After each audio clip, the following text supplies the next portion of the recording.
Welcome, everybody. We've got a good group gathering here live, and I'm sure plenty will be watching the recording of this. But we're welcome to this training, which we're really excited to have put together by Laura and Joanna, the co-chairs of our advocacy team for Epilepsy Leadership Council. And we know that advocacy has been a top request from a lot of our members about how they can get more involved and engaged and find ways to take action. So this is a really amazing tool that they have put together, and we're really grateful that they did this as volunteers again, to really help the community understand how to get more members involved in the Epilepsy Caucus on the Hill. And this is, as you know, is a big push of ours for National Epilepsy Awareness Month and beyond as well. So I'm going to let Laura and Joanna take it away. Thank you both so much. Great, thanks so much. Thanks to folks who've joined us and who are watching the recording. For those of you who don't know me, my name is Joanna Gray, and I am Deputy Director of NAC. Sorry, I'm fighting a bit of a cold. And I'm co-chairs of the ELC Advocacy Committee with the amazing and talented Laura Widener, who is the Chief Advocacy Officer, and other impressive words that she can correct me for the Epilepsy Foundation. Next slide, please. Today, we're planning to do just a couple things. Do a little bit of a level set about what is a Congressional Caucus and why we're so excited that now there are Congressional Epilepsy Caucuses in both the House and the Senate. Laura will give a history of the Epilepsy Caucus, when did it start, who are the leaders, etc. And then we'll spend most of our time walking through the new toolkit that we've created to help guide ELC members in activating to ask members of Congress to join the caucus. We want to answer as many questions as we can for folks here, and you'll have our contact information. Laura and I are happy to do whatever we can to help support ELC members in activating on trying to recruit new members to the Epilepsy Caucus this month, and in the future too, of course. So welcome again. Thank you for being here. Just a couple housekeeping notes. We are recording this training and we'll share it with ELC members. For those who are here, please feel free to drop your questions or thoughts in the chat. We will have time for Q&A, and I think there's it's a cliche, but it's true. If it's a question you have, it's a question someone else has. So please don't be shy. So why are we doing this training, and why did we develop the toolkit? ELC members have expressed an interest in expanding ELC's government advocacy efforts. We have the policy agenda that we have worked on over the years, and now that we kind of know what we want to advocate on, we have really turned our focus to how can we advocate, both as ELC as an entity and for members who want to get more engaged on their own. So the ELC Advocacy Committee has just been reestablished since the summer. We're really excited that it is bigger and better than ever. Many advocacy committee members are on today's webinar. Thank you for being here, for your interest in all your work. We have done kind of a landscape analysis of all of the issues in the ELC policy agenda to try and identify what should ELC do first in this kind of advocacy committee 2.0 kind of mode that we're in. And we decided that focusing on the Epilepsy Caucus was a really great kind of first step for all ELC members to engage in. We know that ELC has already activated on the Epilepsy Caucus. Shout out to Laura and her team at EF, who have already shared a bunch of great tools to allow ELC members to advocate on the caucus. We wanted to kind of bring everything together in one spot and answer every question we could think of in the toolkit to make it so that every ELC member, our goal is that every ELC member will engage. We'll reach out to members of Congress this month in November for Epilepsy Awareness Month, but also moving forward. We know having a strong caucus is key to basically everything we want to accomplish as a community, and so this seemed like a real kind of foundational place to start. Thank you to the ELC Advocacy Committee members, Shannon, Gabi, Tanya, Lisa, Jayetta, Kim, Laura, Jane, Rob, Eileen, Kari, and Karen. Laura and I have talked a lot over the years about how what we really need to do is build like an army of advocates for the epilepsy community, and it's just so exciting to see so many names on this slide and know that so many folks are getting engaged. Okay, so what is a congressional caucus? Next slide. Congressional caucuses are ways for members of Congress to come together and say that they care about a particular issue, and it provides a vehicle for folks to work on areas of common interest. Members of Congress can join a caucus. You can see on the slide here, the last Congress had, excuse me, 460 different caucuses. And if anything you can think of, there's a congressional blank caucus.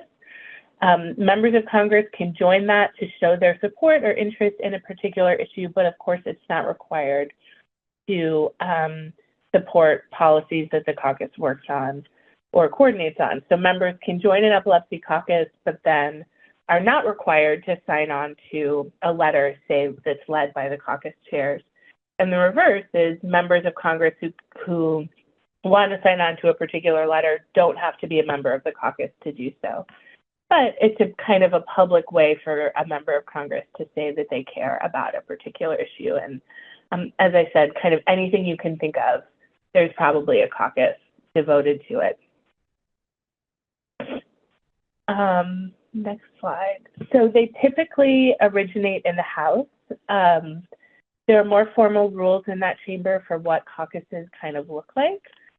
Senate caucuses are much more informal, and honestly, it's usually kind of a slower go to get senators added to caucuses in the Senate. It's just like less part of their kind of institutional culture, I guess I'll say. It's really important that caucuses be bipartisan. We are recording this just about 2 weeks after the 2024 election, which obviously is bringing a lot of change to Congress next year. But no matter who's in charge of any Congress, we know that policymaking really has to be bipartisan to be successful. That's why it's important for caucuses to be bipartisan. We're really excited that the Epilepsy Caucus, not to scoop Laura, who's going to start in just a couple slides, are both bipartisan. The more members in a caucus, the better. It shows it's again, a public way for members of Congress to say they care about an issue. So the more members we can have in the Epilepsy Caucus, the better. There have been caucuses kind of related to epilepsy. There's a Congressional Neuroscience Caucus, a Rare Disease Caucus, disabilities, etc. But there has been no Epilepsy Caucus until very recently.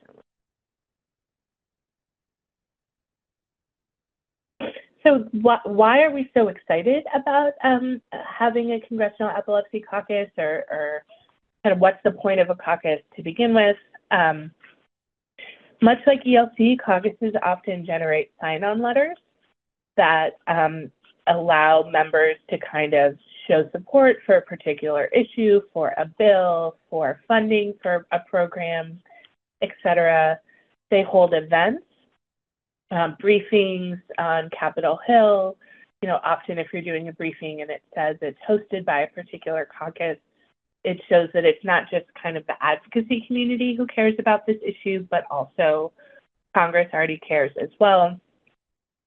The leaders of the caucus are often who interested advocacy groups look to sponsor bills or write letters or address a particular policy issue, particularly for chairs. They have identified themselves as wanting to be leaders on a particular issue. So that's who we would look for an epilepsy policy. And it's a way to kind of build new champions for an issue. often asking a congressional office to join a caucus that you're interested in is kind of a softer, easier ask than, will you co-sponsor this bill, will you sign this letter? Like joining a caucus is not as, they're not as far out on the limb, let's say, as doing other policy asks.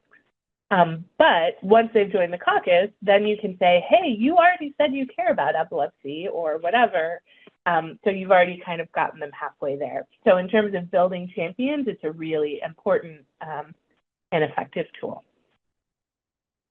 I'm now going to pass the mic to Laura to tell you a little bit more about the Epilepsy Caucus specifically, kind of how it started, what it's been up to, and then we'll get into the toolkit.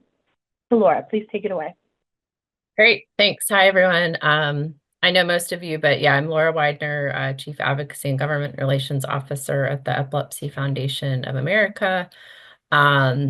Been with EFA for about a little over 6 years now. Been doing this type of work for about 17, 18 or so years. Mostly being a federal lobbyist on access to care and disability issues. And now I run the advocacy team at EFA. So very happy to be here with you. ELC has a sweet spot in both me and Joanna's hearts. We participate in actually a lot of coalitions together and really know the value of organizations coming together and all speaking with a unified voice. So thanks for joining today. So yeah, the Epilepsy Caucus, as we noted, is a newer caucus. It's something, I think the epilepsy community has talked about for a while. And 3-4 years ago, some of us were just kind of like, okay, now it's time.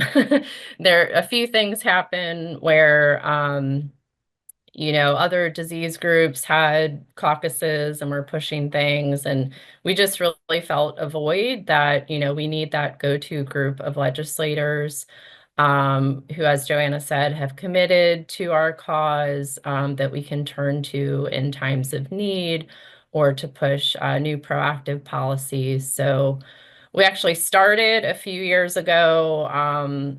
The pandemic hit, that obviously turned the world upside down. So we kind of paused on it for a while. But then as COVID, the public health emergency was ending, we saw another opportunity. So kind of reinvigorated our efforts to get the Epilepsy Caucus launched. So about a year and a half ago in February 2023, as Joanna said, caucuses need to originate in the House of Representatives. So that's where we started.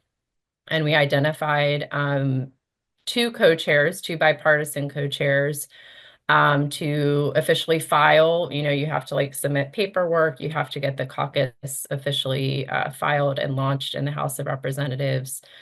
So our 2 co-chairs in the House are Representative Greg Murphy from North Carolina and Representative Jim Costa of California. Greg, all of our co-chairs actually have a personal connection to epilepsy. That is why we approached each of them. As you can imagine, if a member has a personal connection, they might be a little bit more inclined to do this type of role. They get, the challenges of epilepsy and are, already personally committed. So to get them to take on this official role, they see it as a great opportunity to spread awareness and advance policy for an issue that they care about.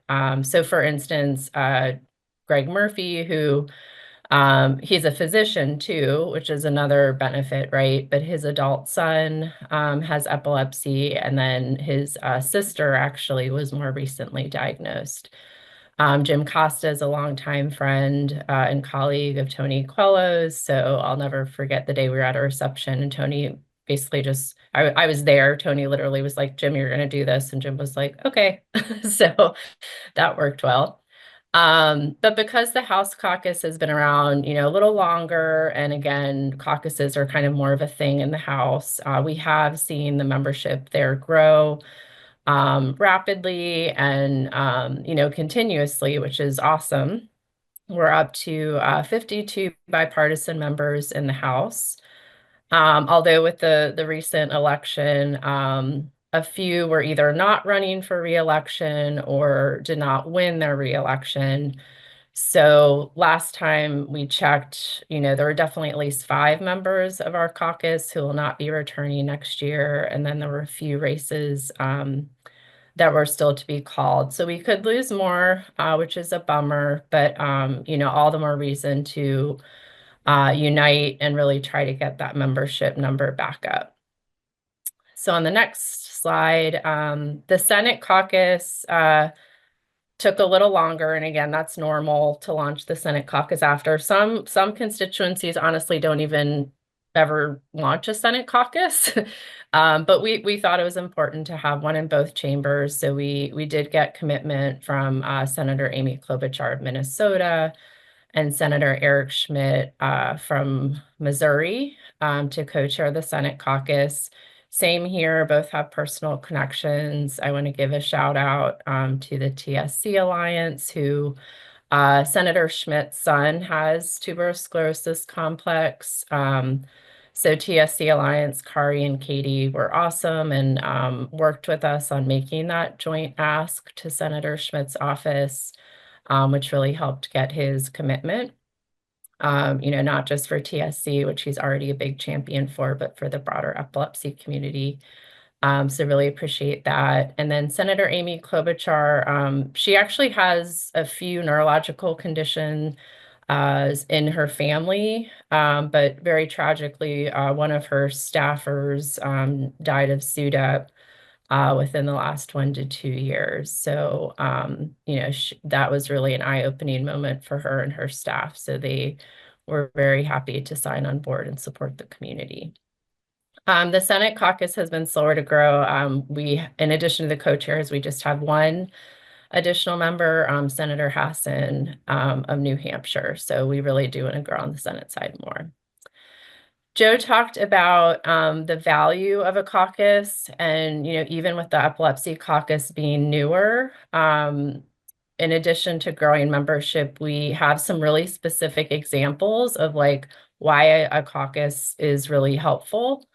So for the first time earlier this year, all of the co-chairs agreed to lead a funding letter on the appropriations bills. Some of you know of Dear Colleague letters, which are letters that members of Congress can sign on to and support either funding or a specific bill.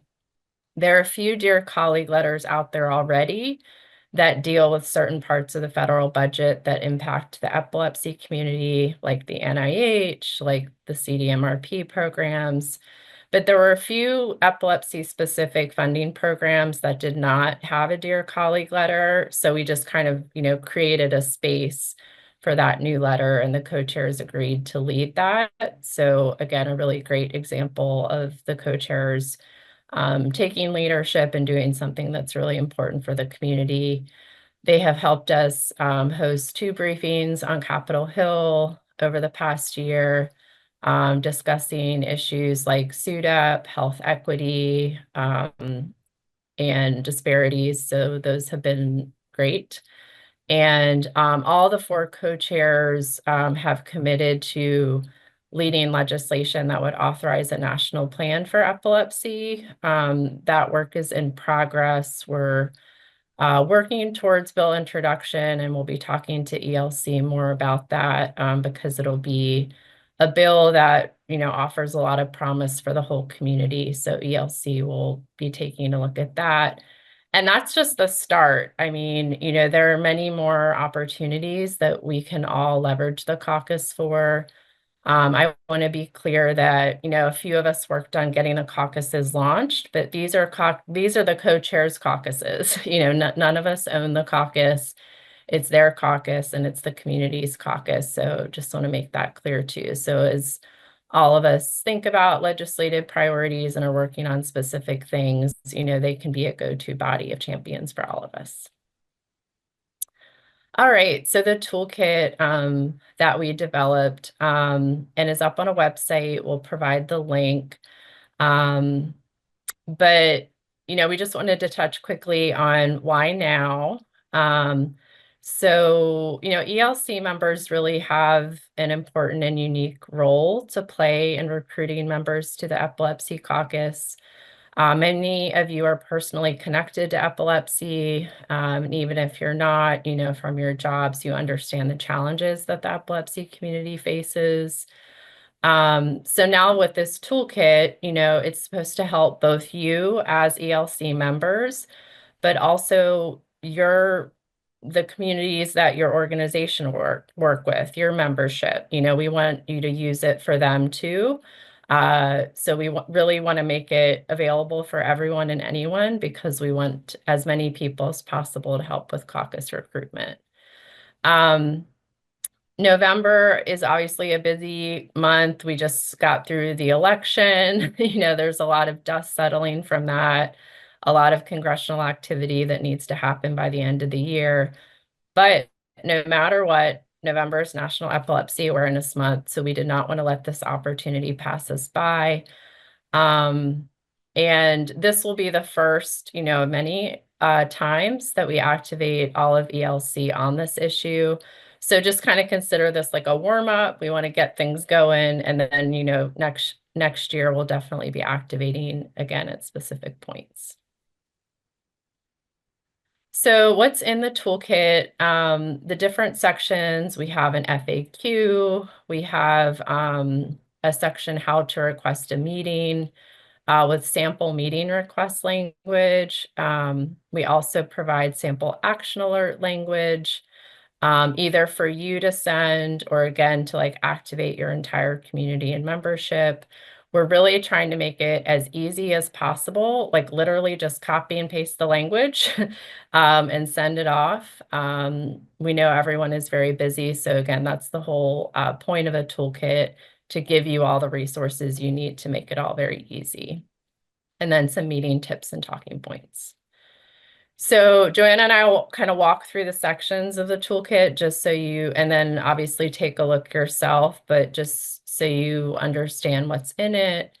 The FAQ, we have some questions that we've already covered, like what is a caucus, who leads the Epilepsy Caucus, and then of course, who's already joined the Epilepsy Caucus. So we give some tips on one, how to even look up who your members of Congress are, again, for both you and your membership, if people haven't done advocacy before or they're new to it. There is an Epilepsy Caucus website already. Step one, you look up who are my members of Congress. Step two, you look to the Epilepsy Caucus website to see if your members are already on the caucus. If they are, you obviously don't need to ask them, but you can still thank them. And then obviously if they're not on the caucus, those are really the members you want to target.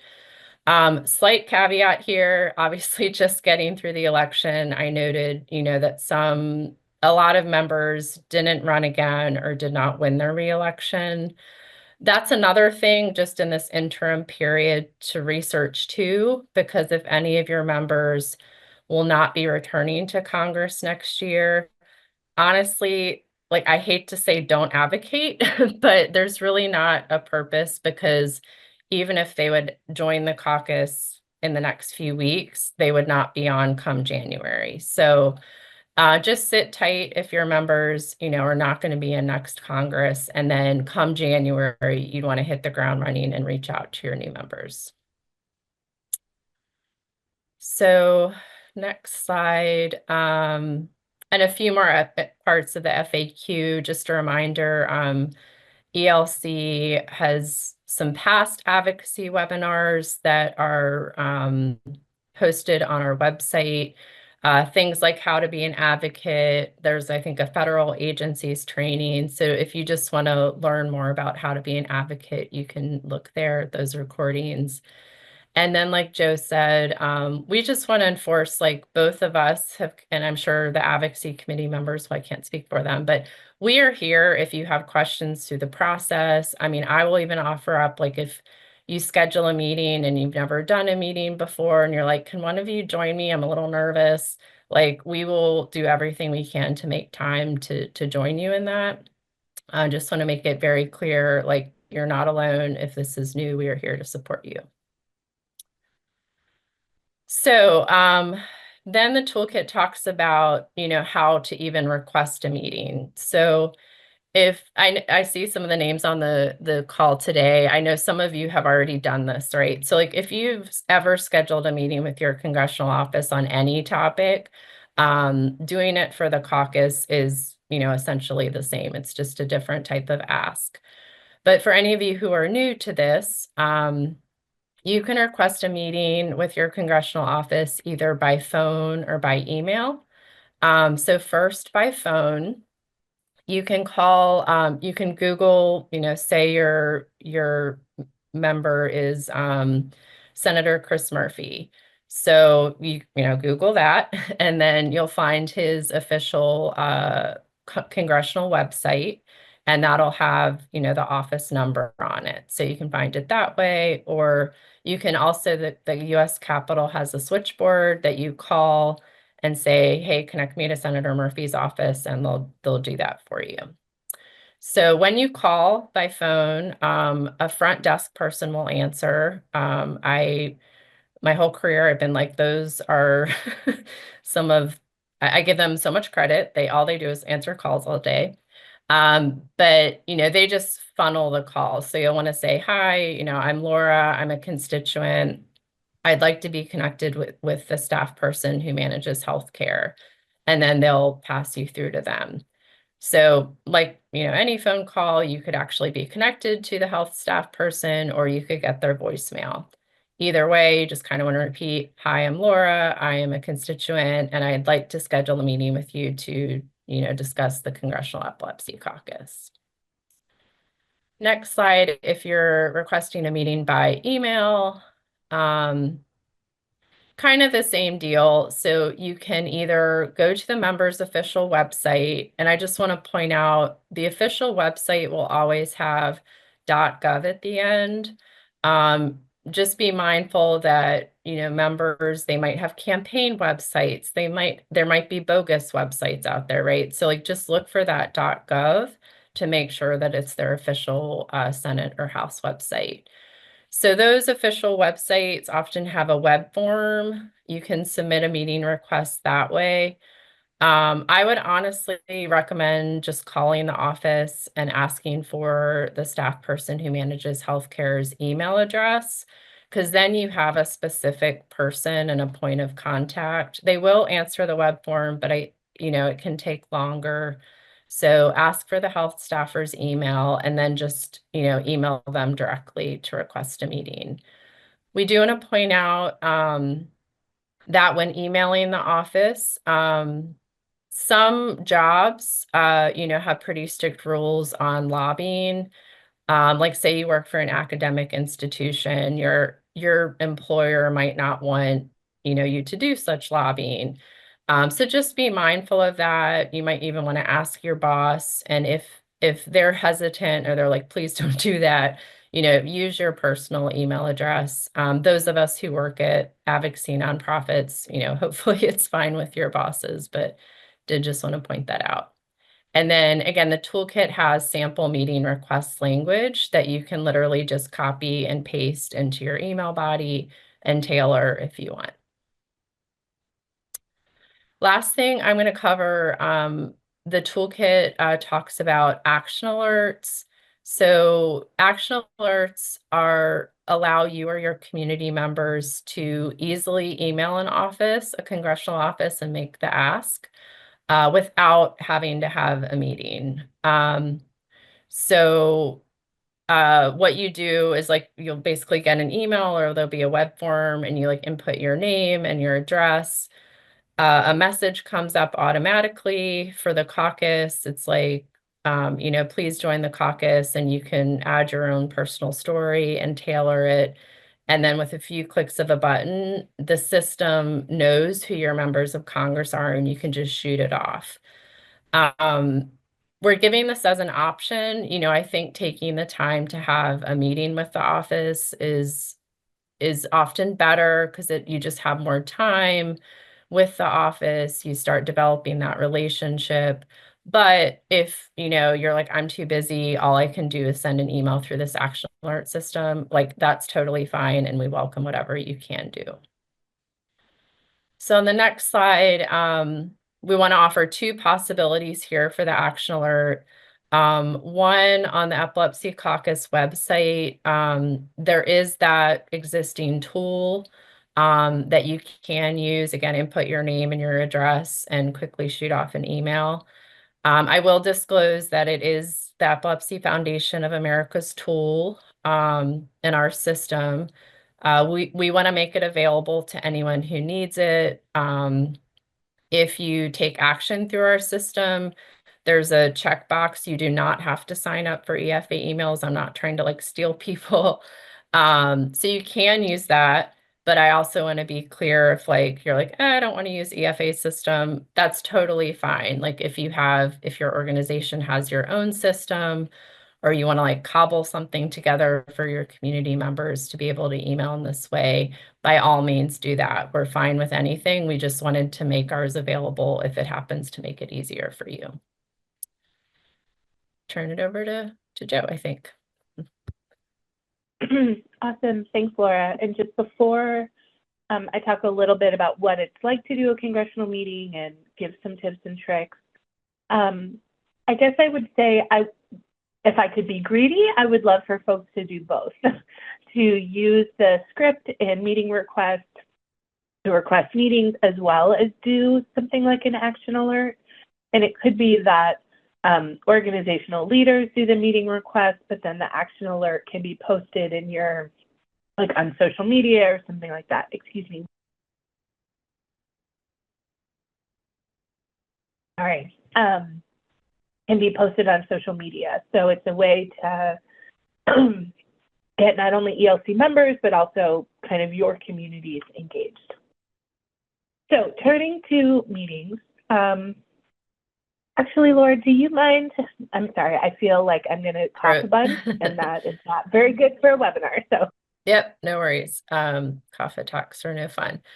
Okay, so meetings can be either in person if you happen to be in the DC area or near, one of your members' district or in-state offices. Or they can be virtual, especially post public health emergency. Congressional offices are very inclined to do virtual meetings. So like that's actually a good thing for people who don't live in the DC area. It's just much easier to get a meeting. No matter what, it is nice if you can have the DC-based healthcare staffer on the meeting, whether it's virtual or in person.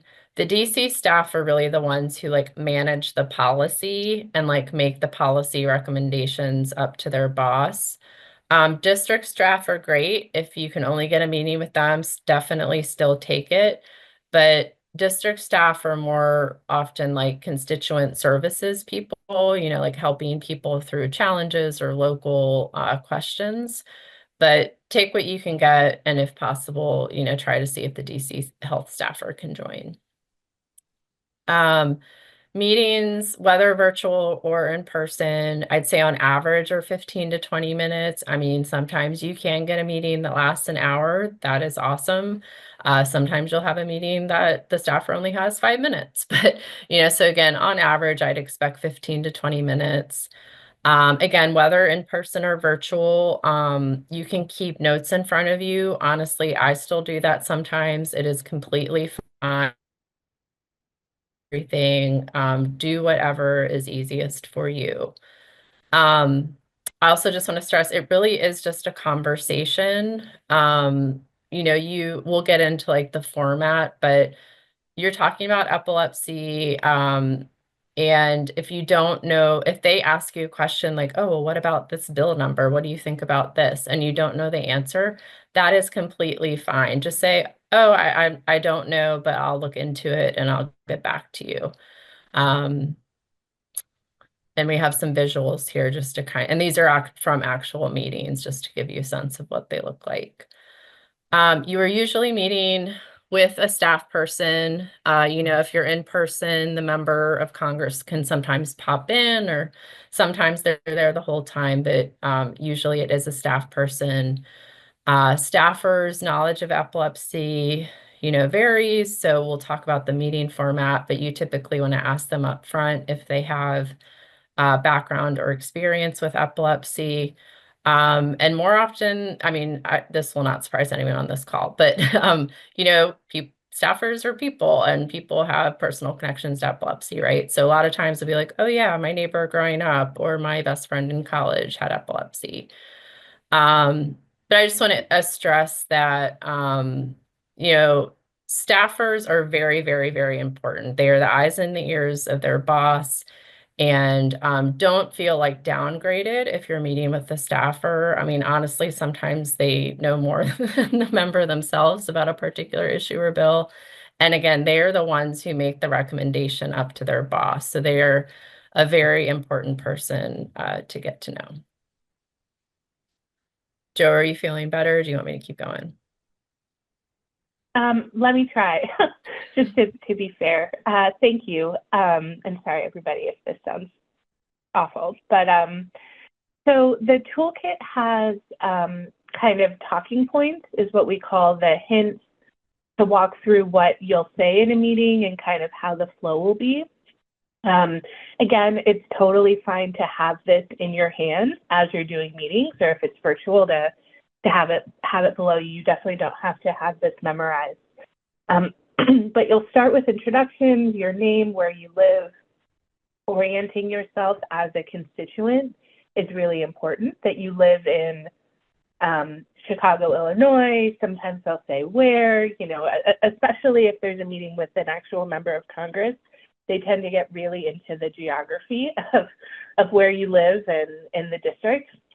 And of course, your connection to epilepsy. And this is also where you can ask if the staff person has any connection or familiarity with epilepsy themselves. Then you'll kind of, depending on what they say about their expertise or experience with epilepsy, you'll kind of go from there. The toolkit has some basic epilepsy stats that you're welcome to use, but of course, this is where your personal story is so important. The most effective data, I think, or advocacy is data plus personal stories. So you can kind of start with data, and then next slide, transition to your story, make an emotional connection. We are talking about real people who you care about. They could be you, a family member, etc.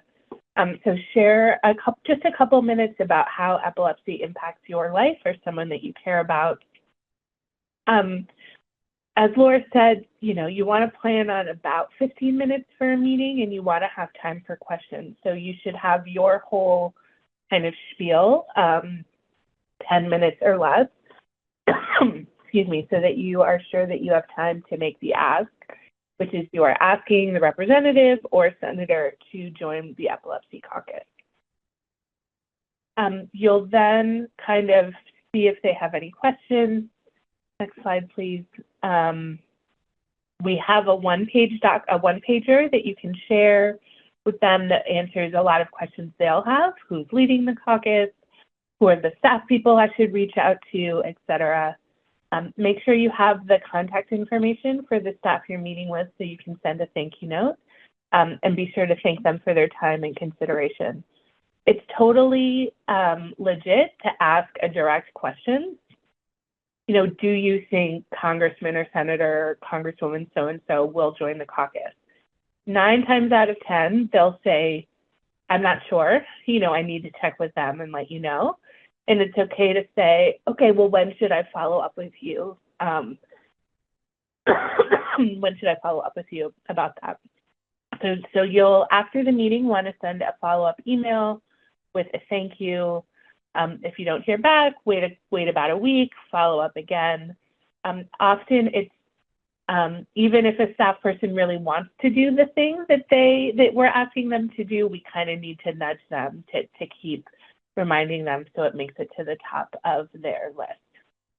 As I mentioned, the toolkit includes this super snazzy one-pager that Britt on the ESA team put together. This has stats about epilepsy, an overview of the caucus, and how folks can join. So encourage you to send this to all staff after your meetings. If you're meeting in person, I would encourage you to not hand this over until the end of the meeting. If you hand someone a piece of paper, they want to read it, and I want them to listen to you and to listen to your personal story rather than reading the fact sheet. Okay, so next steps.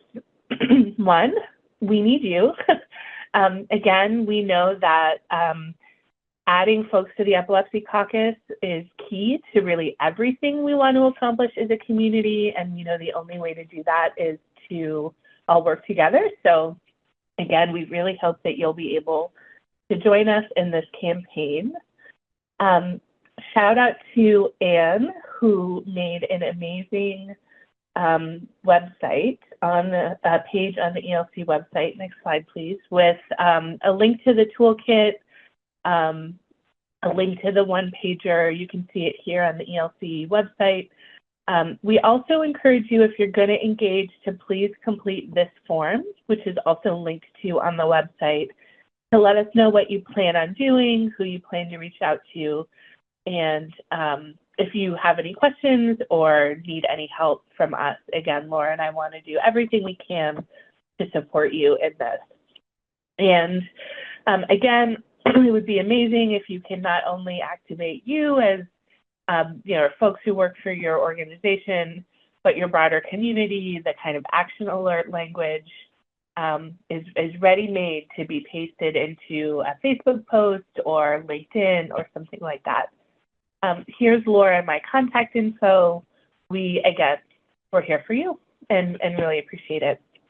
We're going to move to Q&A now, and I wonder if I could call on Jane McCabe with PERC to maybe kick things off. I know that PERC has engaged on the Epilepsy Caucus just in the last year, hoping that you could share kind of what your experience has been, and if you have any tips for anyone else who's maybe not done this before and is wondering what it's like. Yeah.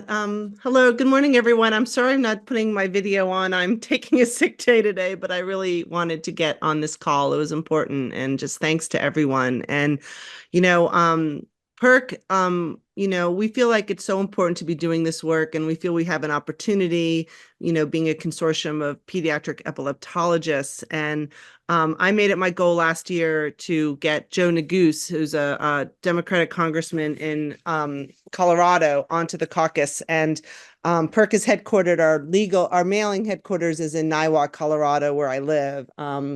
And so I felt we had an opportunity, and it was pretty straightforward. It's pretty much following the toolkit. And I, reached out to actually the local healthcare, or the local staffer in the district, just to have the meeting.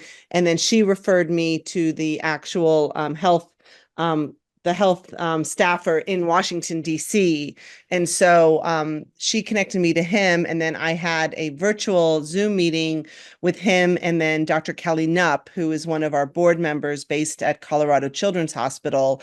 And Kelly was the one that told the story of, pediatric epilepsy and the challenges. And I think I did about 2 follow-up emails with the healthcare staffer in DC. And he, Mr. Neguse agreed to join the caucus. So it takes a little coordination, but it's exactly as the toolkit shows, and it's pretty straightforward. And one of the things that I'm using within PERC to try to increase our ability to get more congressmen and senators on the caucus is that I've made it a goal for our board. And so I think when you put it into like an annual goal, then it gives me some leverage to work with my board members and support them in getting this done this year. So does that help? Is that good, what you're looking for? That's awesome. Yeah, thank you so much. Yeah, thanks. Yeah, thanks, Jane. And I'd encourage the slide of like what we want everyone to do next. I realize I probably should have been a little more forceful, but I really want to stress, and I think, when we send the follow-up to all of ELC, we really do see this as a call to action to all ELC members.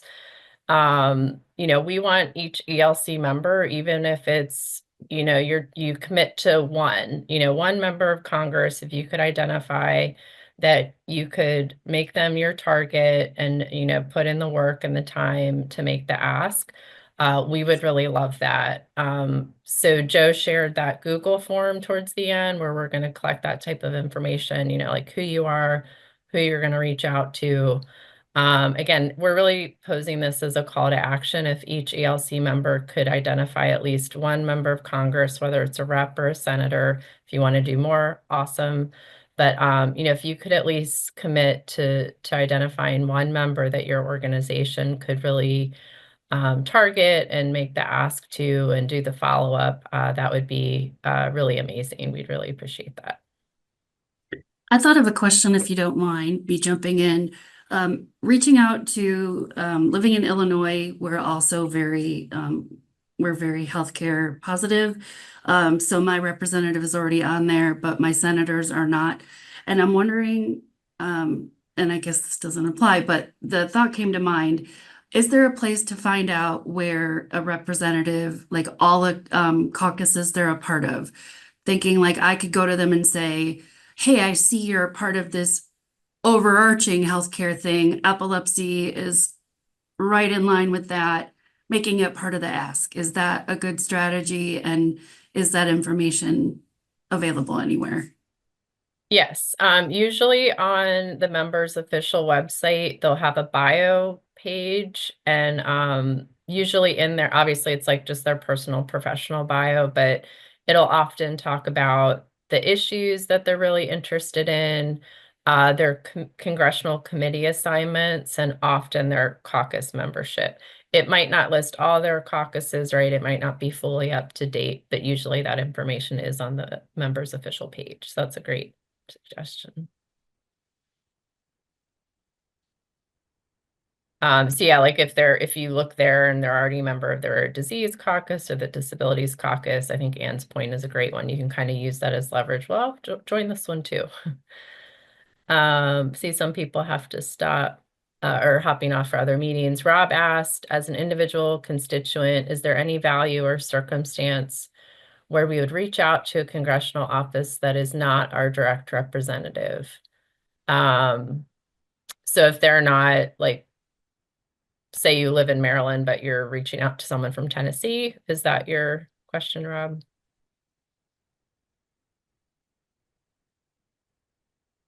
I think that's what you mean.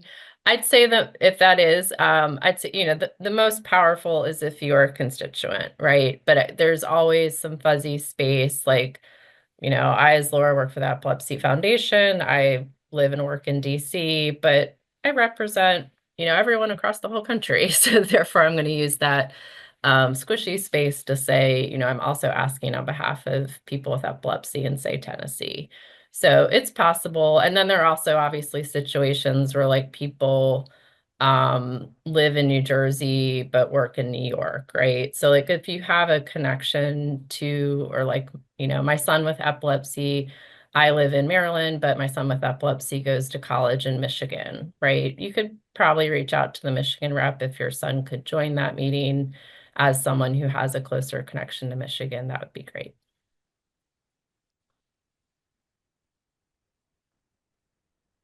All right. Offices, I just to add to Laura's thought, I think especially lately, offices have been reluctant to schedule meetings if there's not a constituent. Even if you're reaching out on behalf of a national organization, I've gotten more like, well, is there going to be somebody from X district, X state? And if you say, no, I'm a national organization, that sometimes they say, oh, no, we're just saving meetings for constituents. So I would start there. But to Laura's point, if you have a connection somewhere else, then, more is better. I'll jump in if people don't mind, but having started doing a number of these meetings with Laura and through Epilepsy's Action Network, And they're working with this government relations firm. I learned a ton about these, and another good thing to do to pull in, and I'm curious what your thought is about this, Laura and Joanna, if people don't have this readily available, but quoting things like the number of people who have epilepsy in your state, the level, number of health, like level 4 health centers that exist for epilepsy, quoting things that might catch their attention to say, oh, wow, there's that many people in this state, I had no idea. Or, oh, we don't really have any centers to really handle the level of care that people with epilepsy have.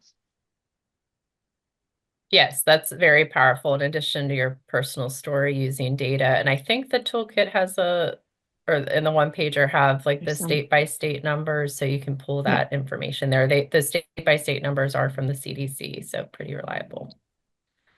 Yeah. And I'm sorry, just to comment on my question, I was having audio problems when that came up. Our experience in working in Virginia specifically was we were sort of representing the whole state as a metro alliance for the work we were doing. And we were able to collect letters from constituents who weren't able to come into DC. And we were working with congressional districts across the state. So we would make appointments and try to get constituents into those meetings. But it was super helpful, we found, to have letters directly from their constituents so that we can sometimes reach out to folks that we know we're related to or we know in our community. And then we would use those to actually get meetings to meet with representatives as well. So more of a personal connection, and we were focusing when we were doing that mostly within a single state.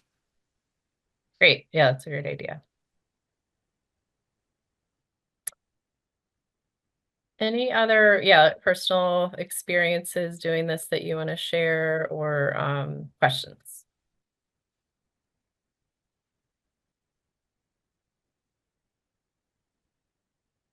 All right. Well, I'll wrap up since I know Joe's fighting a scratchy throat. But just to wrap up a few things, we also want to stress that, like, in the grand scheme of like legislative asks, joining a caucus is definitely an easier and lighter lift. If you're asking a member to support a bill or something like that, caucuses are pretty non-controversial. Sometimes you might have a member or staffer say, oh, my boss is already part of 10 caucuses. I don't know if I want to put them on another.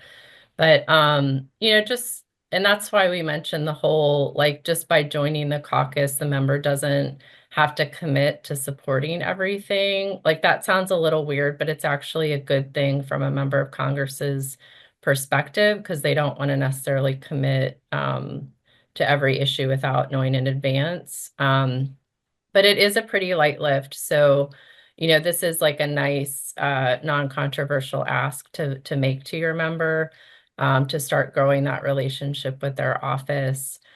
I also, want to stress again that Joe and I and other folks who have done this work, like Jane or Gabi or Rob, we're here to help anyone if you have questions along the way. And I guess the last thing I want to say is really, really posing this as a call to action. We really ask that each ELC member, commit to at least one office, one member of Congress, to make the ask to them to join the caucus. Because if each ELC member does that, and is successful, that's, 40 plus additions to the caucus right there. If you want to go further, I think what Jane's doing, like with her board members, of having each of them commit to, I think that's awesome. And if you can do that, we really encourage you to as well. But please do try to think about one member of Congress who's not already on the caucus that you could reach out to, make the ask, and do the follow-up. That will go a long way in building up the membership overall. And thank you so much again to the Advocacy Committee members for joining today. And those of you listening, we really, really appreciate your engagement. Have a great day. Well, and a huge thank you to you two as well. I mean, this is an incredible ongoing tool that will serve the community, not just through National Epilepsy Awareness Month, but beyond. And I think that ELC is really trying to step up and listen to the members and bring more resources. I want to call that there's just a lot more energy in the community for advocacy. Epilepsy Foundation for America has been doing it for a long time and has generously started, really doing this work alongside, Laura giving her time to ELC, and Joanna is working with a number of different organizations within the space. We know EAN is come onto the scene and really doing a lot of work to have meetings with members of Congress and bringing the community into those and do caucus briefings with EFA. And then a reminder that there are also the webinars that Laura and Joanna helped ELC do with some of the members from Epilepsy's Action Network about advocacy and how it works and the different, what Senate is and what, all these different things. They're really fantastic resources that will continue to live on. And I think we can send those out in the notes as well so that people, if they want to learn more. And then also recognizing that there's also AES stepping into the space and they've formed this National Plan for Epilepsy Committee. So there's just a lot more action in the space, and getting all of you engaged is going to be really valuable to keep this work alive. And the more we talk about it, the more energy there will be around it, and we'll continue to make progress. So grateful to all of you for this great work from the Advocacy Committee and Laura and Joanna, and thanks Anne for all the prep, and Jane for joining despite being sick and sharing your experience, and Eileen, who's ever present in the advocacy space. So take care, everybody. Really appreciate it.